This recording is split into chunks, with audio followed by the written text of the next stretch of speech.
What's up everybody, I'm Tim from TRG Restorations.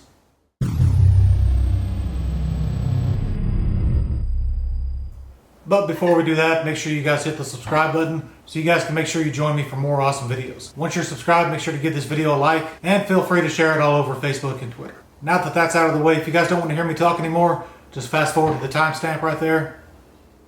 And for those of you that stuck around, let's talk about today's project. Now, anytime we're restoring something, it helps to know exactly what we've got. Now, obviously, this is a Mighty Tonka Road Grader. More specifically, it's a model 3945. But in order to fix it up with the right decals, replacement parts, and proper color, we need to know what year it is as well. Normally, with Mighty Tonkas from this era, it's pretty easy because they change the decal about every 2 years. But when one is as trashed as this, it makes it a little bit harder to identify, and we'll have to do a little bit of detective work, look for subtle clues to find out exactly what we've got here. So to narrow it down a little bit, we know that Tonka made these from 1972 to 1978. So that gives us a little bit of a window to work with. We just need to find out which year specifically so we'll know what replacement parts and decals to buy. So to break it down even further, the first thing we're going to do is try to look at the color. It's completely rusted and pitted, but we can take it apart a little bit, and some of the metal that wasn't exposed still has the original color. I'll zoom in so you guys can check that out. Believe it or not, Tonka did make orange vehicles. That color was actually called ochre. That was made from 72 to 77. So we know by looking at that this isn't a 78.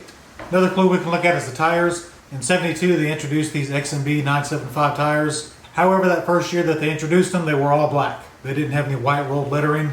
There's not much left on these, but you can kind of see on these back tires, there's little bitty flakes of white left. So we know, since they have the rolled white lettering on them, that this isn't a 1972. One more clue we can look for is these air breathers that should be right here. In 72 and 73 they were made of a real pliable PVC type plastic. In 1974 they switched to a really hard, rigid type plastic. Even though there's not much of them left, we can tell by the little scraps that are left that this is an actual rigid plastic and not the pliable PVC. So that tells us this is not a 1973 model. So the years we've not eliminated are 74, 75, 76, and 77. Now, unfortunately, there weren't too many changes to the parts or body between those years, but they did do a decal change. In 74, 75, it was just a straight bar decal with lettering. And in 76, 77, they added the Tonka oval to it. So even though the decal is long gone, it was there for quite a while, and because the portion of the metal that it covered wasn't exposed as long as the other parts of the vehicle, the area that it covered faded and rusted just a little bit differently. So if we look close, we can see there's just a straight bar where the decal would have been that is faded and rusted just a little bit differently. So because it's got that straight bar design and not the oval on the end of it, pretty safe bet we can say that this is either a 1974 or a 1975 model.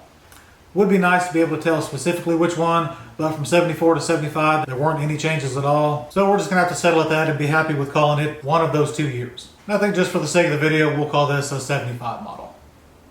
So now that we've got it identified, we know which decals to buy, we know which replacement parts to buy. So let's talk about some of the issues we're going to face as we go to restore this. The biggest issue that you can obviously see is the condition of the metal. It's completely rusted, real bad pitting.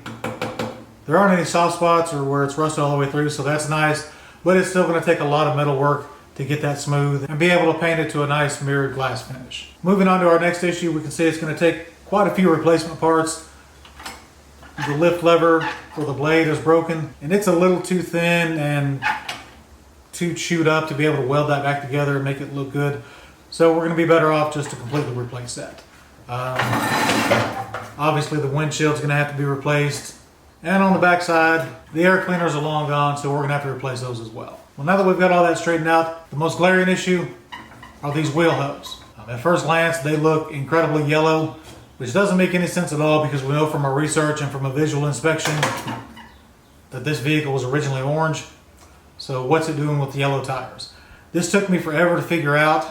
I was researching specialty models and special store-made models. Convinced myself I had some rare, one-of-a-kind model. Finally dawned on me that that is actually fading from the sun. These originally started out as orange. This was left out in the sun, exposed to the elements. The sun actually bleached those out and faded it, made it a perfect yellow. It's really confusing at first because that's about a perfect match for the original Tonka yellow. But if you look on these, some of the back ones, you can see it's faded a little bit more. It's took on a really pale white, light yellow. Like I said, those originally started out as orange. Once we get through the take apart and begin the restoration, once I pop those out, should be able to see little bands in the middle that weren't exposed to the sun. Have a feeling once I pop those out, we're still going to be able to see quite a bit of orange on the inside that wasn't actually exposed to the elements. A bit confusing at first, but that's why we do our research. So now that we know what we've got, we can begin our restoration. Welcome back everyone that fast forwarded past all the talking. Let's start tearing this apart and get our restoration started.